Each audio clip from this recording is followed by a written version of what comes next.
బెంగళూరు చిన్నస్వామి స్టేడియంలో జరిగిన తొక్కిసలాట ఘటన అంశం కర్ణాటక అసెంబ్లీని కుదిపేసింది.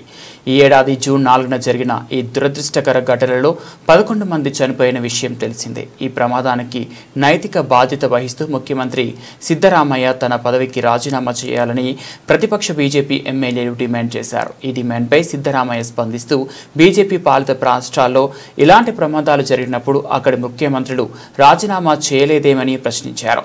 2008 హిమాచల్ ప్రదేశ్లోనైనా నైనాదేవి ఆలయంలో తొక్కిసలాట జరిగి 162 మంది భక్తులు ప్రాణాలు కోల్పోయారని, అప్పుడు కూడా ఆ రాష్ట్రాన్ని పాలించిన బీజేపీ సీఎం ప్రేమ్ కుమార్ తుమాల్ కూడా రాజీనామా చేయలేదని గుర్తు చేశారు.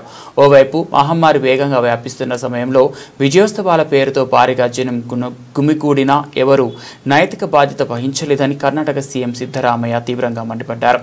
బీజేపీ పాలిత రాష్ట్రాల్లో ఎంతటి ఘోరం జరిగినా ఎవరూ నైతిక బాధ్యత వహించారు. బీజేపీ సీఎంలు మంత్రులు రాజీనామా కానీ కాంగ్రెస్ పాలిత రాష్ట్రాల ముఖ్యమంత్రులు మాత్రం రాజీనామా చేయాలని అదే బీజేపీ నేతలు డిమాండ్ చేస్తారంటూ సిద్ధరామయ్య ఎద్దేవా చేశారు.